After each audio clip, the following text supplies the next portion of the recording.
You are listening to Hear Her Sports, the podcast for everyone who loves stories by and about female athletes and other women in sport. I am your host, Elizabeth Emery. Today on the show is Annie Villareal, a personal trainer who works primarily with older people. The average age of her clients is 75. I met Annie when I was looking for someone to work with my father, who is 94 years old.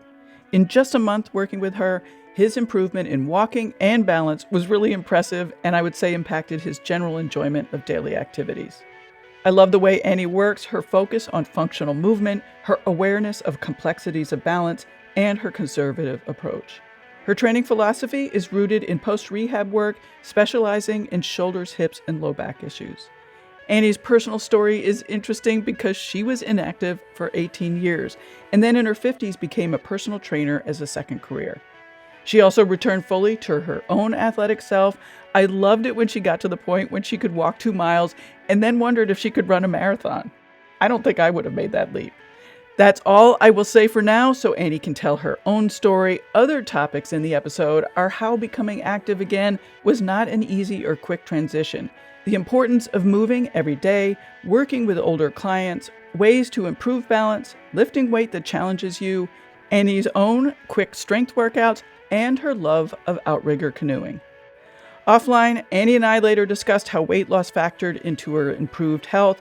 She wanted to make it clear that mostly it was movement that helped her.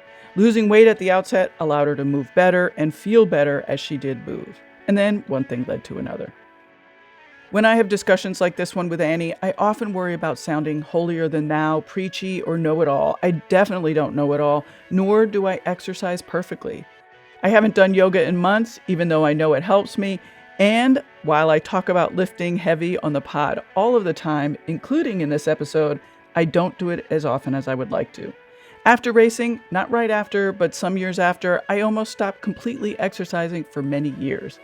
I finally realized things had gotten to a real low point when I had trouble carrying my bike up from the basement. Riding now, many, many years later, on cycling routes we did back then, my husband still thinks it's hilarious to comment, "Do you remember when you couldn't ride this far?" So, like Annie, I do know what it's like to be unfit and start back up. I also don't love exercising every time I do it. There are many days I have to force myself to go to the gym or get outside. Often, I'd just rather read a book or go to my studio. Of course, because I talk to such amazing women every other week, I'm always learning more about health, well-being, training, and exercise. And because I'm older myself, I enjoy learning about other older women athletes. For those reasons, I do encourage everyone to keep moving. Well, let's get to Annie. Thank you for taking the time to listen to Hear Her Sports. Please keep this discussion going and tell your friends about the show. What Annie shares about the transformative power of embracing movement at every stage of life is just so important. I can't help but hope this episode reaches 1 billion people.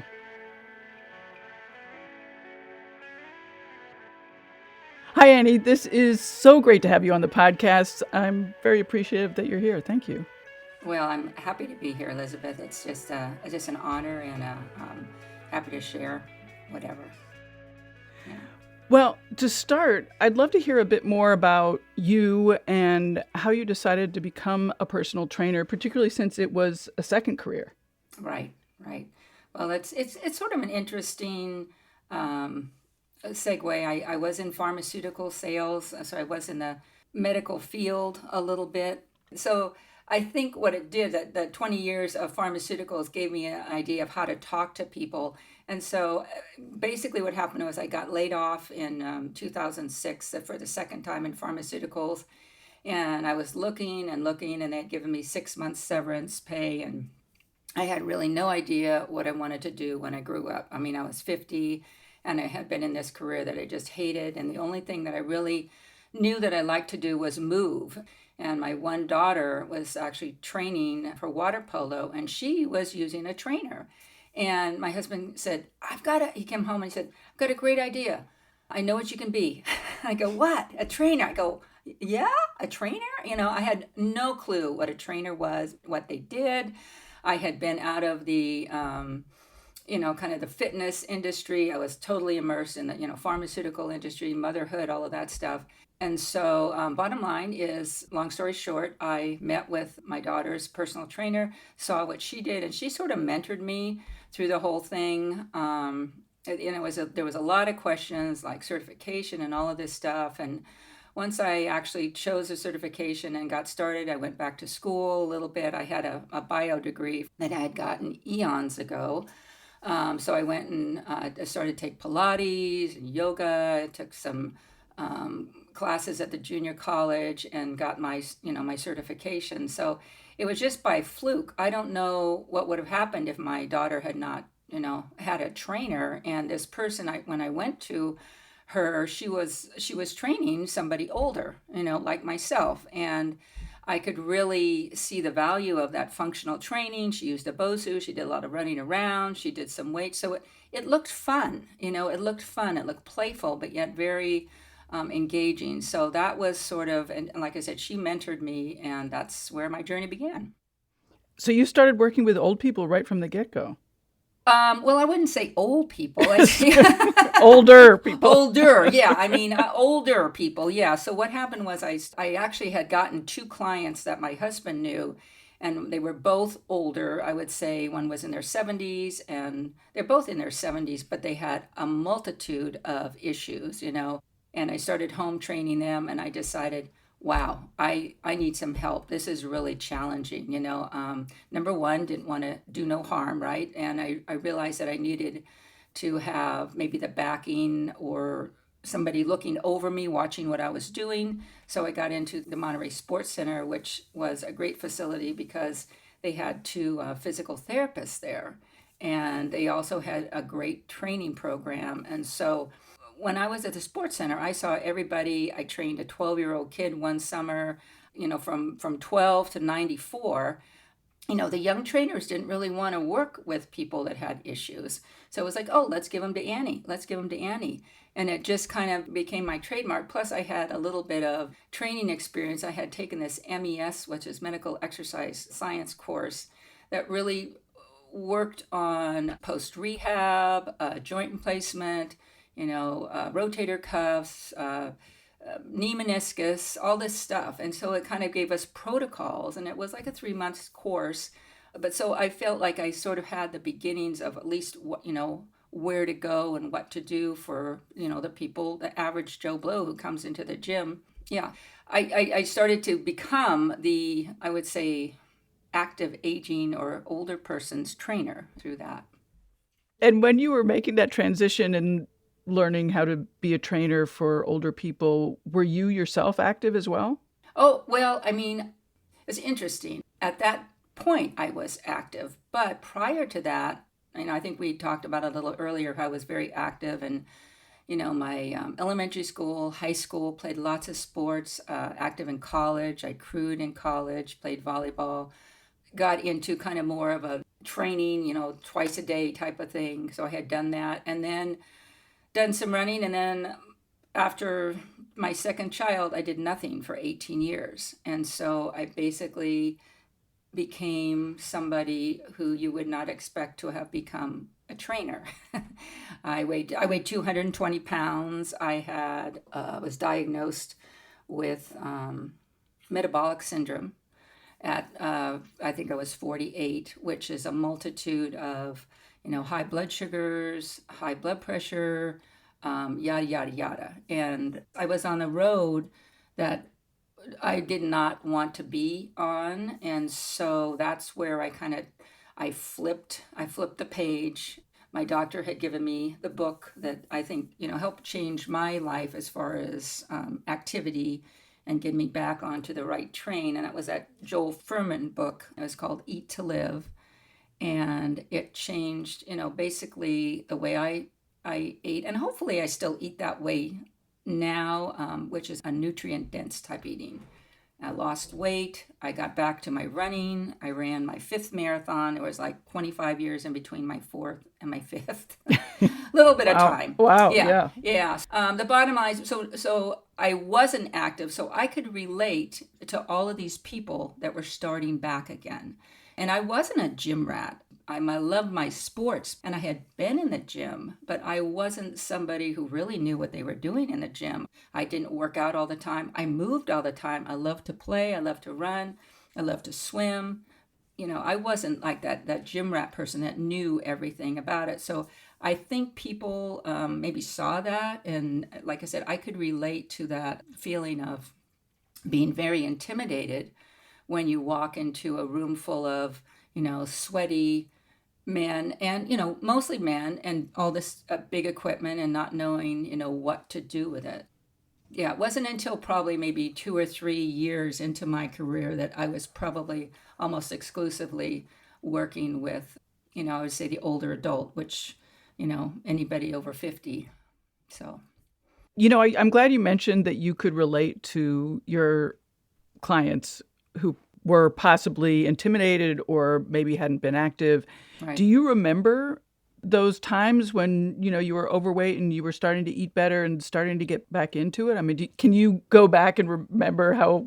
I imagine how not great it was. Well, I mean, the thing is, I was walking. I never stopped walking. Hmm. I was always walking, but being in the pharmaceuticals, I mean, you drove all over the place, and so I had a bad back that I had surgery on, and before I was 50, and I had cervical disc in my spine for two herniated disc, and I never even went to a gym. I just remember how difficult it was just to walk, and just to move, and just how uncomfortable it was to I just wasn't comfortable in my body. I mean, I know people that are a little bit overweight, and they move really well. I was not that person. I had foot problems, I had plantar fasciitis, I had low back problems. So I do remember where I was, and it was like, who am I? Who is this person who was so athletic? And I have completely reduced myself to, and I was a mom who had 3 kids, and, not that it's just motherhood, because I know mothers all the time, but for me, it wasn't like that. I couldn't, I was driving them all over to practices, swim practice. They were all involved in 45 different practices everywhere.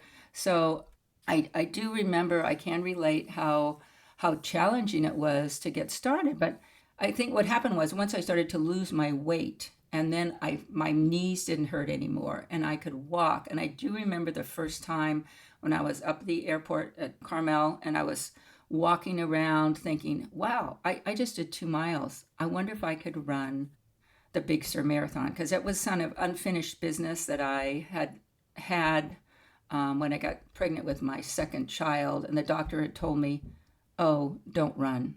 I don't want you to run. And it's like, that's changed a lot. Sure. Yeah. That's changed a lot. But that, I do remember that point, and I do remember, how, I was really disappointed because I had trained so hard.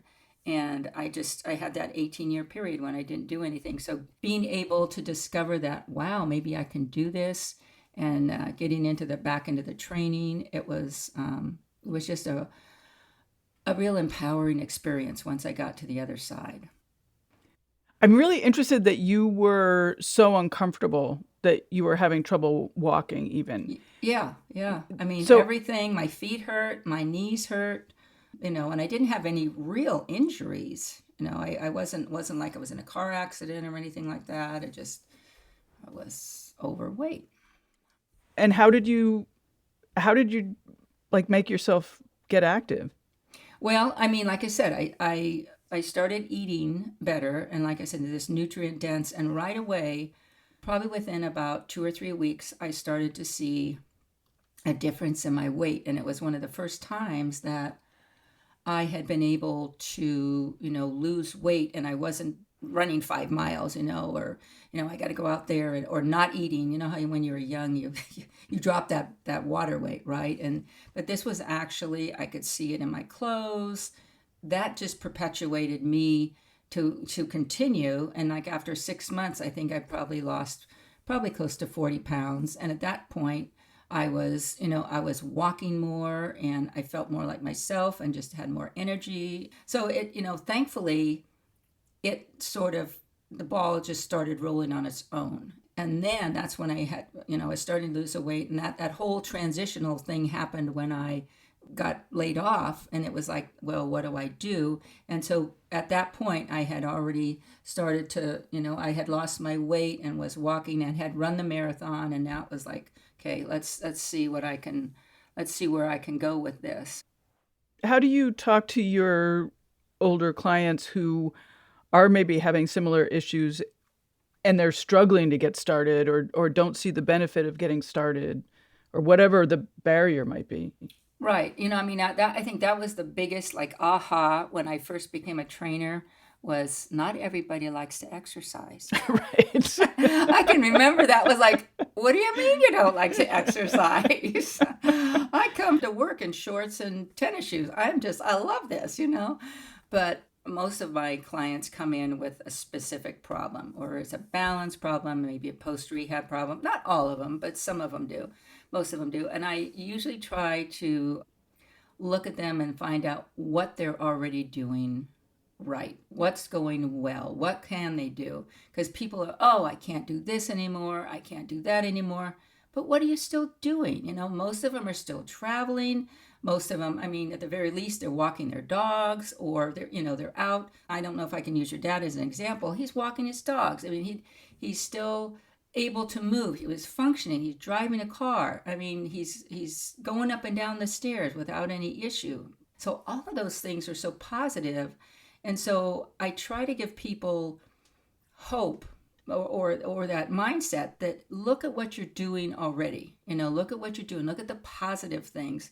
And let's build on those things and then go from there. I mean, that's really the whole basis. You kind of have to have them buy into, I can tell them what to do, but they have to buy in. They have to believe that it's going to work. And hopefully after 2 or 3 sessions, they can sort of see the benefits. I mean, like your dad, the second, third session, he was sit to stands and he could really see the huge shift, just almost immediately. Now, some of them aren't that immediate, but most people, feel better. They always feel better after they work with me. So that's what I do. I just try to find what works for them now and where they want to go, and let's just see realistically. I mean, are you going to be able to run a marathon if you're not even able to walk? Probably not. But I always say not yet. It's never oh, you can't do this, or oh,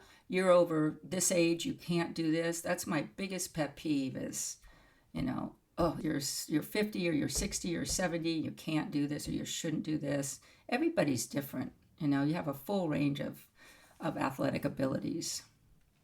Yeah, speaking of that, I don't want to put all of your older clients into one No. bucket because, you have a range of ages. And as you just mentioned, you probably have a range of, athletic abilities or Right. genetic gifts or whatever. Right. But how are you working with them in a way that's different than, what the young guy at the gym is doing with their people? Well, I mean, I would say number one, I listen to them. I listen to their concerns. I really start out very conservatively. I think the fact that we work with range of motion, I always try to work with stability before I work with, well, let's go lift some weights. And, I have to say, in the 17 years I've been training, I think the majority of trainers has kind of jumped on board this thing. Well, let's get your core working. Can you get down on the floor? That's always my first place, is to see, even sitting in a chair, lifting legs, or getting down on the floor, working on core, like doing some Pilates type of thing, some yoga kind of thing, where you're working on your stabilization of your joints so that when you are upright, that you can go ahead and do all sorts of things. But I use TRX, I use sleds, I use kettlebells, but also I use, chairs and, bands. So it just depends where they're at. And if I can get people to hold a weight, I mean, that's also kind of in my change in thinking is if you can lift heavy, and I'm talking heavy, I mean, like 20, 30 pounds, even more if that's doable for your body. That there again, I don't want to, pigeonhole people, because everybody is like so different, if they've had injuries or, they're arthritic or whatever. But I think I just approach it very cautiously because I've been there. So I've had the neck injury. I have a hip replacement. you just approach it a little bit more cautiously than somebody who's 24 and just has never experienced that, with exception of maybe their parents. And sometimes it takes a little bit longer. I mean, that's the other thing. You kind of give them that option, but you also tell them, if you want this to work, you have to invest. If I'm working with them like one day a week, that's really not enough. They need to kind of jump in and do something on their own 2 or 3 days a week, more than just walking. They have to participate. So, and I think the ones that are the most successful do that. They have to do their homework. Yeah, they have to do their homework. Exactly. And some people I don't give homework because they just, they're not going to do it, or I try. The other thing that I do is I try to bring awareness to a movement. And that's maybe what I do differently than, say, a younger trainer or me. I mean, my training has changed, probably quite a bit over the years. Hopefully I'm not training. I'm doing the same sort of thing. Some of the things I'm doing, but I'm approaching it a little bit differently. Where's your movement coming from? Let people bend down and get stuff all the time, but most of them are flexing their back, and nobody uses their hips. My hinge is a big thing. That's my best friend, is hinging, because everybody forgets how to hinge, right? So, yeah. It sounds very functional, like everything that you're doing. It's very functional. Step ups, stepping, and I try to relate. I have a lot of people who travel. And traveling, of course, I don't know, I'm sure you've recently traveled. It is not for the faint of heart, right? Just, carrying your luggage from the long-term parking, even if you're rolling it, that's at least 20 pounds. And, you have to have a bit of stamina. Then you have to pick it up and put it on a TSA thing and, shove it through. And then you got to run to the gate when you're late. But you've probably never done that. I'm always running to the gate. Never. Right. But, so I try to relate to what they like. I have a number of, older people, or I hate using the word older people, but the other thing is people that are mature, over 60, I would say. They have a lot of retired. Now I say my average age is client is 75, and they have time for golf. I mean, most of them volunteer. Some of them, I had this one lady who was, working at a used or a furniture store, and they were moving furniture all over the place. Yeah, and they're all, of the mature. They didn't have any young bucks in there, like 25. So, you got 3 70-year-olds, but you want to know that at least one of them knows how to lift. So. I mean, I think all of that stuff is very functional. Everything that I do, I try to relate to, why is it benefiting you? What's the benefit to you down the road? So I'm assuming that most of your clients come to you because they have already decided that it's going to be beneficial. But what about the people who, aren't coming to you? I don't really know how to answer the question because they're not coming to you, but at the same time, they can benefit as well. People who think that they can't benefit.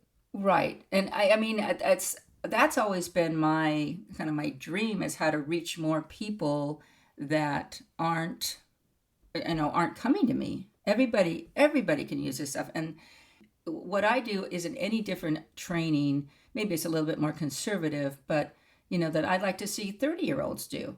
And 40-year-olds, and so that they don't get to the point where, their shoulders are, they can't move, they're so kyphotic and they're rounded over. And I'd like to be able to reach those people, and I have yet to figure out, other than, through, Facebook and all of this stuff. But it's really challenging, because unless people are looking for it, like you said, they come to me kind of expecting, or they sort of need something. It's hard to reach out. And I think that's a broader conversation about our ideals in our American society and where we put fitness. I mean, it's such a small percentage of people that are actually, moving, and, the way we don't have, bicycle roads, and we have to take a car to go everywhere and all of that stuff. And I think that just kind of leads into a whole bigger conversation about how we treat wellness and,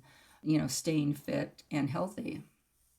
I mean, you're bringing up this topic that I've found since I started the podcast, which is so many people react negatively to the word sport or to athlete. And, what you're talking about is activity that needs to be done to live a good life. Right. And because I think, I have another person who's 91, and we were talking, she came in yesterday, and I was doing some back exercise. I had her lay on the mat, and she says, well, I do some things before I go to bed or after I wake up.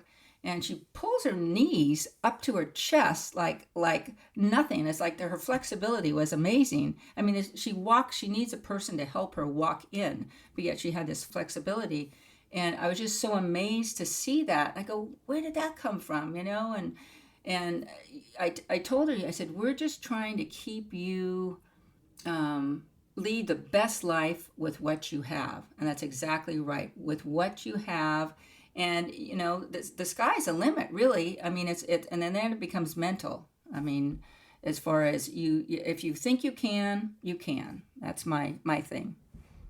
So it sounds like you think that everybody can benefit from the kind of work that you're doing, regardless of where they're at and whether they can walk or not walk or all of that. Right. Well, I mean, there's always exceptions. There's always exceptions. Yeah. There's those really particular places. But yes, I do believe, I will have to bring my mom, my dear mom, who passed away in February of 22.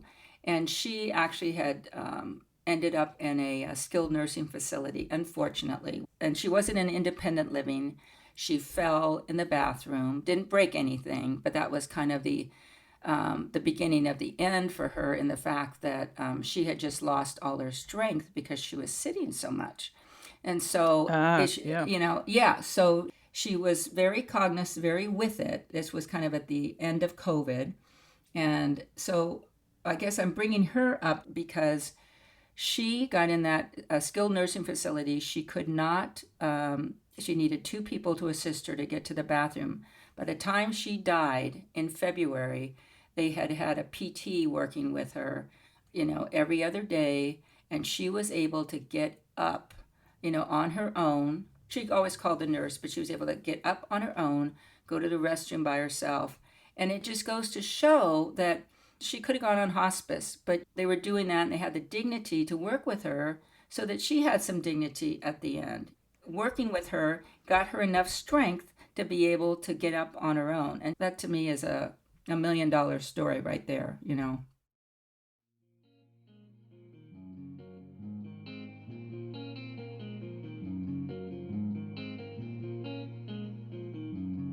We have a new sponsor. Thank you to Lagoon Pillow for supporting the show. We love Lagoon pillows.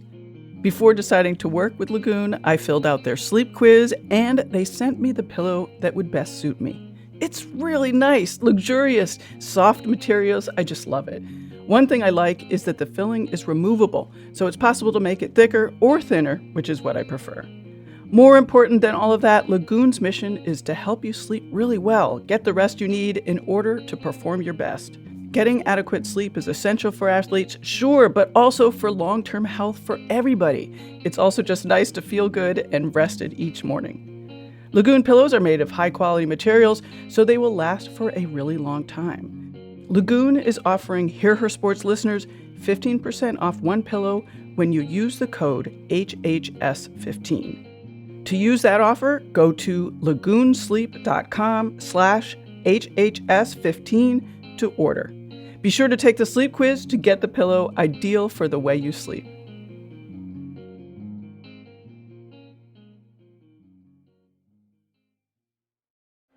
Sports stars. They're like superheroes. But they're actually real.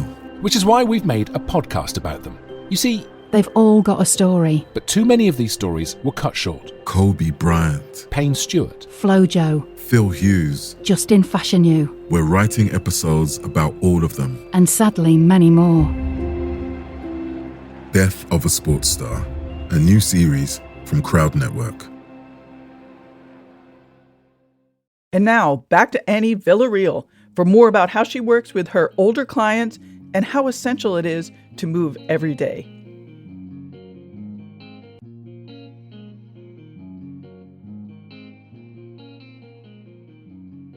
I keep thinking about you being in pain when you were getting back to exercise. And so what about your clients who come to you and they're in pain and they are afraid to move because they're in pain, and walking is painful and moving is painful? Yeah, those are probably the most challenging clients. And, if they are in too much pain, if there's a place where, if everything is hot, what I say, their joints and everything hurts, it's probably not my client. It's probably a PT thing, and then I can work with them and let's find out what the issue is. Now, that's different than having somebody come to me who's been working with a PT and they're still in a little bit of pain, or they're still in pain, a slight, like, let's say a 1 to 2 out of a 10 with back pain. I will go ahead and work with them in addition to a PT. I'm not a miracle worker. I do have a limit. Even then, I think, I go back to, like, what can you do? What are you doing now?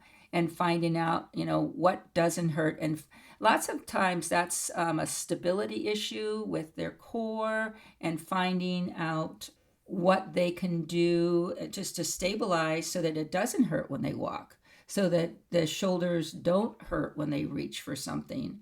A lot of, stability. So that's a real fine line, or if someone is just in a lot of pain, exercise maybe is not the best point for them. They have to settle that particular issue down, and then, we can work. So I would say I don't work with a lot of people who are in serious pain. And my pain was, I had it at first, and then quite often, especially with arthritic pain, it dissipates after you move. And so there again, that's that fine line of doing something but not doing too much. And, there again, that's the difference probably between me and a younger trainer who hopefully they don't push. But I have heard my clients say, oh, I work with another trainer and I got hurt.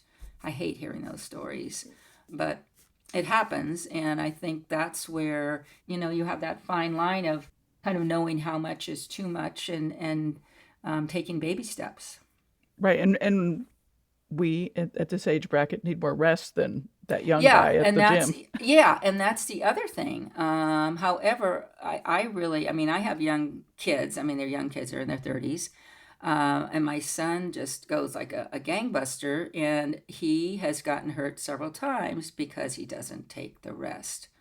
And so, I think we forget that we might have gotten hurt. When you were training as a cyclist, I don't know if you ever had any injuries because you overtrained. I do remember Yes. that, and I think as an older person, we don't remember that, and I do.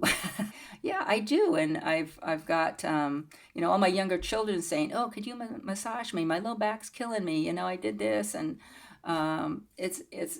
they're not immune. I think we just kind of forget about that. And Well, when you're younger, the price you pay is much less. right. And that's exactly right, because when we get older, and rest is so important for everybody. I guess that's my whole leading into this, is rest is acutely important. And I was listening to your podcast with your older female runner, and I don't remember her name, but it was really interesting. It seemed like she had discovered that the rest was almost as important as the training.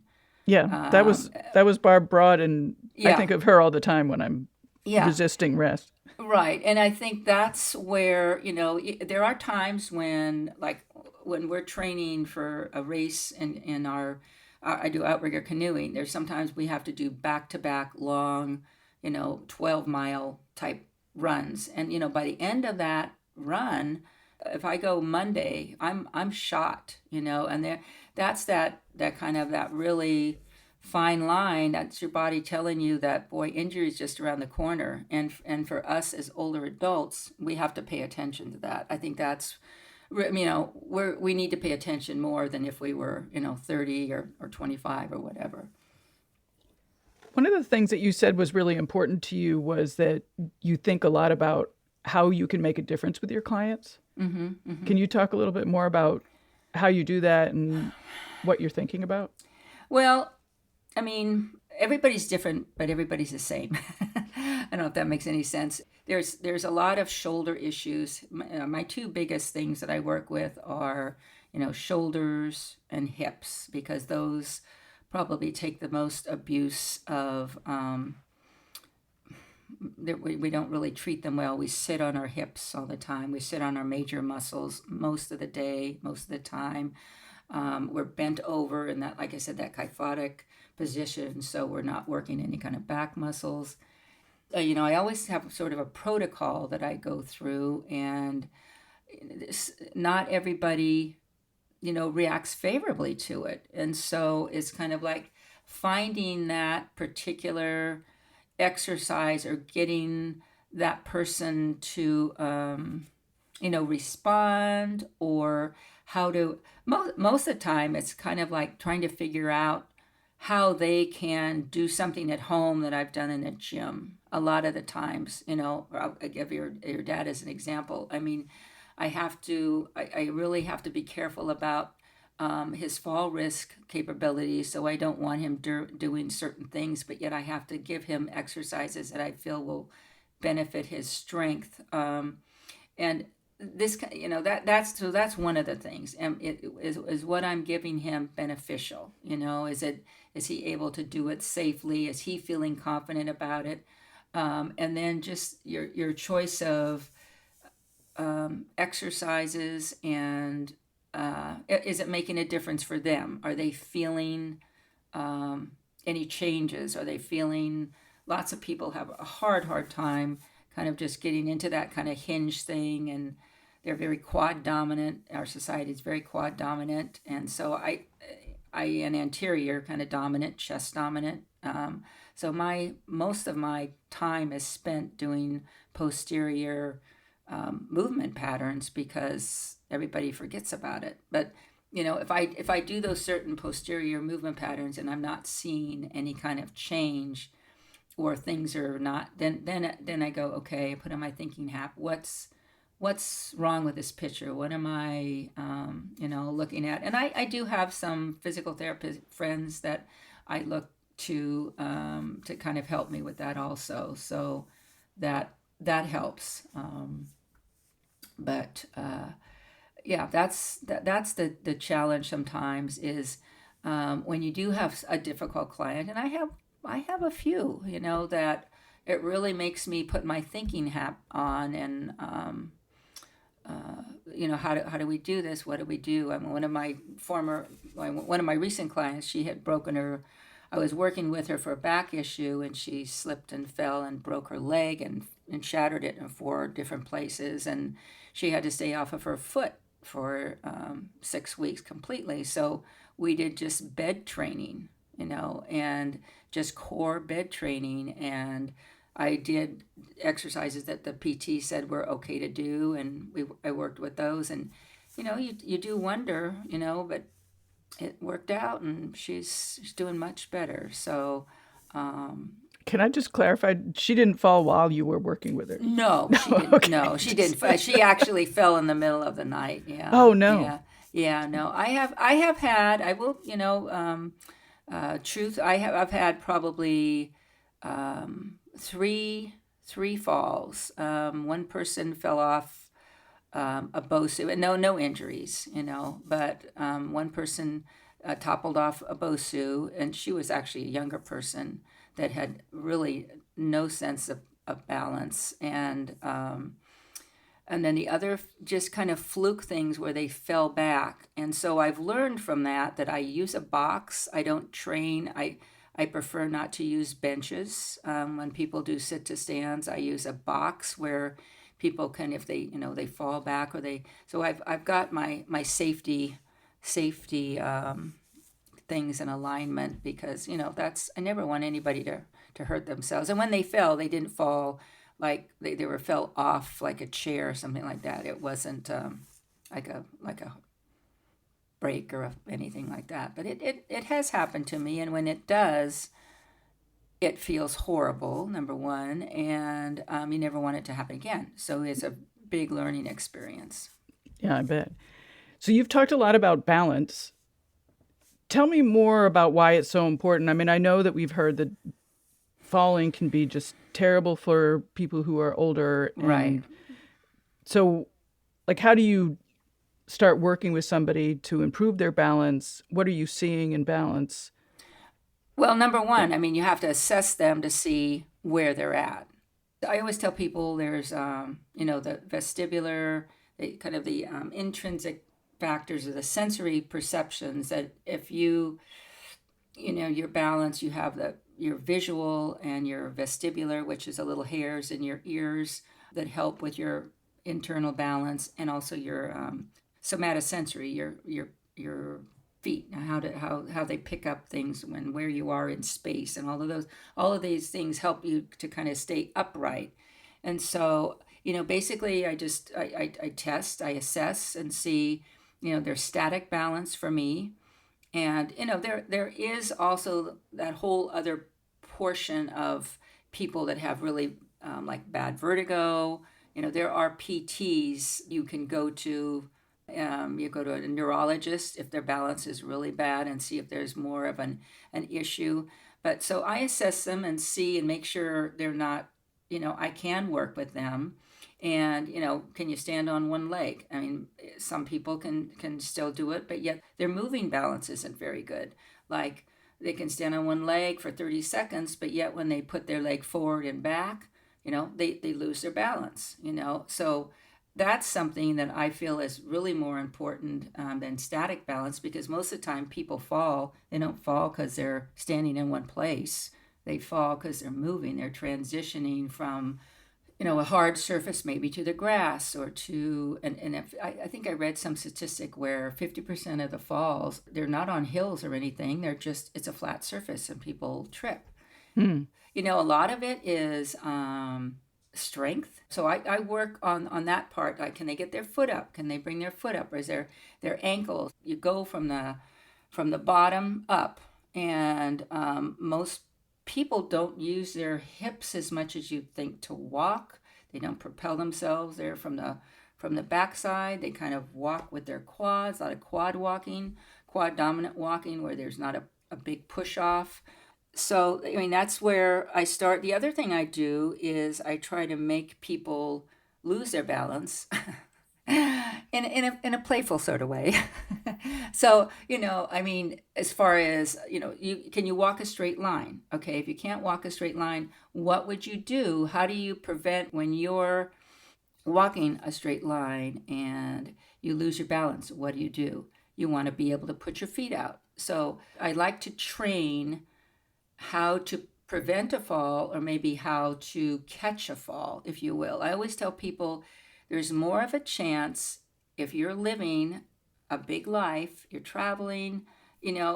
I slip all the time. I trip over things all the time. I live with an 8-year-old. There's all sorts of stuff on the floor, and if you're living, there's a chance that there's something that's going to slip you up, but you want to be able to catch that fall. The only people that don't fall are the ones that are just sitting there not doing anything. And that's the hard part, is people are so fearful of, moving because of a fall that they don't go anywhere. They don't go out. Because now as we age, that stuff, all of it, how we react, it changes. It's changing with you and me, but we're kind of keeping up with it, right? I mean, and if you've just shut down and not been out, and I always tell people balance is a learned activity.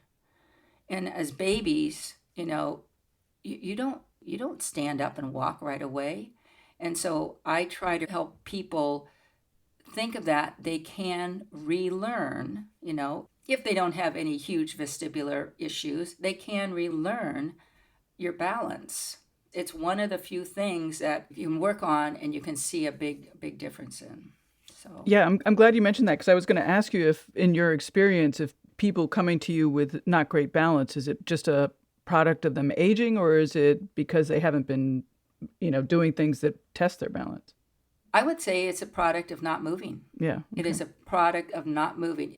I shouldn't say it has nothing to do with age because, yes, there is a pretty rapid decline. And that's why I think, lots of 70-year-olds come to me because all of a sudden they notice, oh, this is really affecting me now. And maybe they haven't done anything for the last 10 years. They haven't really challenged themselves or put themselves into a spot where they have to use their balance. They haven't gone out dancing or done something that's like challenged their balance, and or they've been sedentary, or because of an injury. Maybe they've been sedentary and they're afraid to get moving again for fear of falling. So, I mean, there's a number of issues, but I would say the biggest one is just lack of movement, lack of putting yourself out there and, putting one foot in front of the other. It's interesting that you so much talk about the mental aspect of it, the fear of moving, the fear of falling. It's so important. Well, it's that is a risk factor. The fear of falling is a risk factor for falling. So if I can help people, empower them a little bit, like I've got this, or I stumbled but I caught myself, or demonstrating some of the things that we do in the gym, and they feel like, oh, I can't do that. It's like, I wouldn't ask you to do this if I didn't think you could. We've worked up to this, and they do it. Like it's very empowering. It is that psychological effect, especially if you haven't done anything for a while, that you don't think you can. I mean, that's my leap of faith. I had been doing nothing for basically, I hadn't lifted any weights. I'd done a little bit of kickboxing, maybe, but no weights. I had not any weights, and really not done anything except drive and walk. And then to kind of get back into this field where, I'm the expert. It's kind of ironic, So I've been on both sides, and I have to say I like it better on this one. Right. So. And I like when you were originally telling the story, you said how empowering it was to get back to being physical and being able to move. Right. And when I do something like I've got the hex bar, and the hex bar is great. It's the 6-dimensional. It allows you to lift evenly and have a neutral grip. So I use a hex bar a lot with my older adults. It's a way to do a deadlift, and to have them carry 40 or 50 pounds and then drop it and then pick it up again like a suitcase, and that empowers people, to be able to do 40 or 50 pound lat pull down in a gym. That's empowering to feel that strength, to be able to lunge and all of this stuff. It gives you a psychological boost. But just think about what, your latest sport activity, how good, it feels. If they haven't done it in a long time, it's a really good feeling. It is. Yeah. Yeah. Well, before we go, I'd love to ask you about your own training and activity these days. What are you doing? Well, I'm currently, my biggest new thing is I'm doing some rucking. So rucking, and I don't know if any of your audience is into this, but rucking is like, the old army, but it's with less weight. So rucking just came out of the army, and it's basically walking with light weight. Now I'm walking with 10 pounds, and I'm walking anywhere between 3 and 5 miles. And it's that slow bone building for bone density. Also, you burn more calories. So I'm walking. I do outrigger canoeing. I do a myriad of rowing as for weightlifting. Probably 2 or 3 days a week. I put together, and I don't spend a lot of time in the off season. I just mainly we're paddling. On Saturdays, we paddle for an hour or so on Saturdays, and then once daylight saving time kicks in, we'll practice 4 days a week generally. So the training kind of really kicks up. I try to just do a general amount of squatting, hinging, pushing, pulling, and that's what I tell my clients to think about. And so in between clients or after a client, I'll get on the rowing machine, and in between I'll throw some weight around, or I love carries. Carries are my big thing. Just farmers carries, walking with weight, Yeah, so I'll just mixing it up. I don't understand carries. Carries. I understand what they are, and I've done them, but I'm always like, why am I doing this? Your core, Okay. yeah. And so it is basically a walking plank. All right. So what I'll do with a carry is I'll give somebody, and I usually use a unilateral carry, so a one-sided plank, one-sided. So they'll be maybe carrying a 20-pound weight kettlebell, and I'll have a march. And so they'll march slow and they'll walk forward and they'll walk backwards. So it's balance training, it's a single leg stability training. It doesn't have to be very complicated, and I think I believe you can really get some good work out of your core stability and all sorts of other good stuff. Yeah. Other people have tried to convince me the same. Well, you just got to come out and try it. I will. Yeah. I will. I'm Yeah. always open to trying stuff. Yeah, And so good. it sounds like you don't spend a ton of. I think you said you don't spend a ton of time in the gym. So, I don't. like how long is one of your sessions? For like my training or? Yeah, your own training. I would say maybe, I don't know, anywhere between, I try to do at least 15 minutes. Okay. In all honesty, I say 15 to 20 minutes, and that includes maybe a little bit of cardio, like 2 or 3 minutes of cardio. I also like, ropes, inertia bands. I use that kind of thing to kind of rev up my cardio in between. I do some step ups with weight. I'll step up laterally, just trying to do, like I said, all of the things that I show my clients, or I'll put like 2 or 3. I'll do every minute on the minute type of training, or a Tabata type of style training where I'll do 2 exercises and I'll go 20-10, 20-10, that sort of thing. So I like to mix it up, but I am, like I said, I'm not your in the gym, for 45 minutes, an hour type of person, because I'm just not. And so so far this is working for me. I feel like I'm strong. I'm able to lifting the 50-pound water thing. I walk around with my 50 pounds in each hand, the jugs of water things. I feel like if I can do that, I'm feeling pretty good about myself. Yeah. That's 100 pounds. Yeah. And are you competing in the canoe? Yeah. We have summertime is our competition. I'm part of the Northern California Outrigger Association, and so we have various competitions starting in May, and a lot of our stuff is out in the San Francisco Bay. We also have competition in our Monterey Bay, and we have sprints, which basically in the first part of the year where you have 6 canoes and you go out for 250 meters, you turn around and come back, and it lasts for 2 minutes and 30 seconds or under 2 minutes if you're really fast. Then you have your competition of 10 miles, 15 miles. I've been to Hawaii. I've had the lovely honor of going to Hawaii twice with both a mixed team and an open team.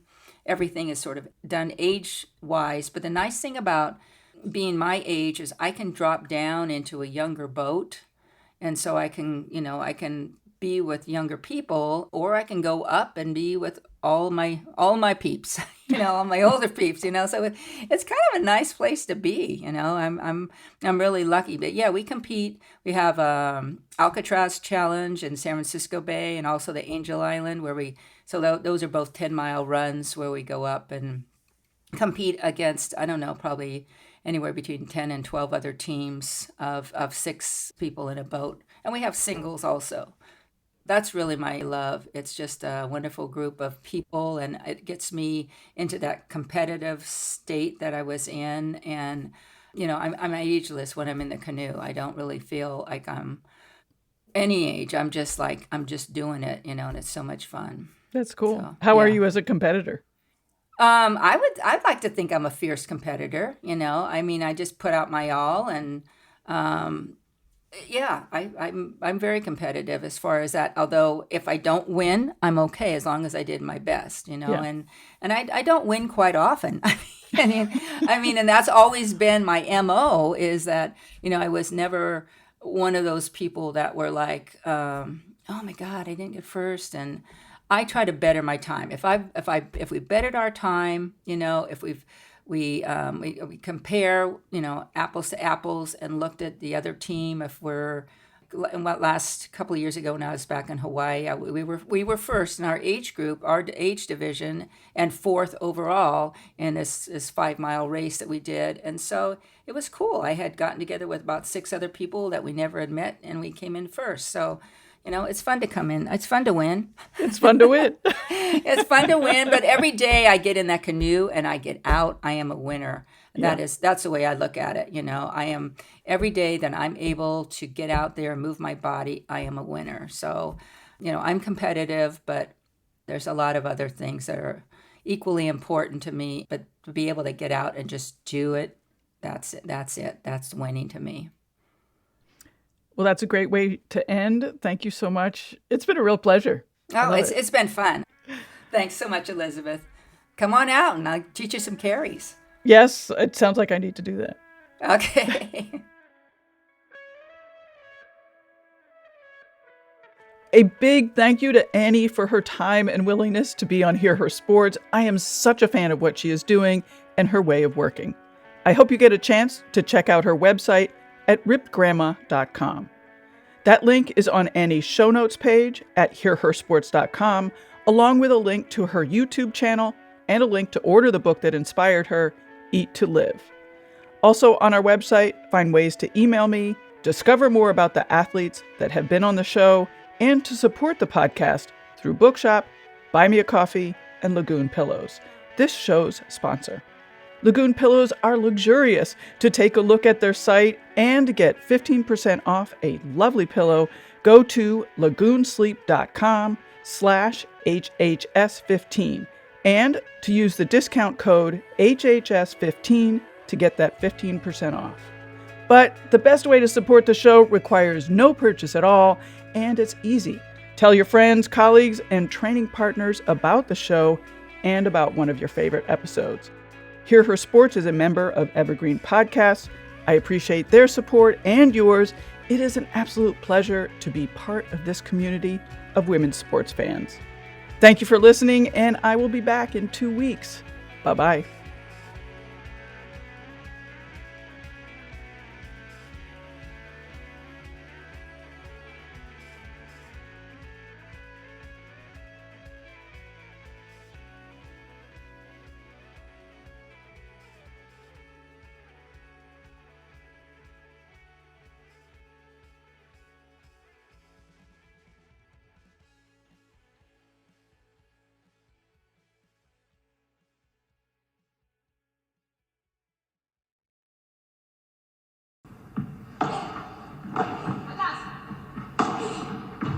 Hey there, and welcome to the Joy of Paddle podcast, hosted by me, Minter Dial, a veteran of the paddle tennis world, and sponsored by Paddle 1969. Whether you're a paddle tennis aficionado, just beginning, or have never even heard of paddle, or padel, as it's called in North America, this is an exhilarating new show that delves into the captivating stories of notable paddle personalities worldwide. In its inaugural season, you'll be treated to exclusive anecdotes, valuable tips, life lessons, and humorous moments shared by esteemed professional paddle players, industry insiders, and passionate paddle enthusiasts. With each season aligning with the Pro Tour, you can anticipate 2 engaging episodes per month. The Joy of Paddle podcast is part of the Evergreen Podcast Network, where you can find other great shows in a number of categories, such as sports, health and wellness, true crime, and fiction. To find out more about Evergreen Podcasts, go to www.evergreenpodcast.com. Vamos!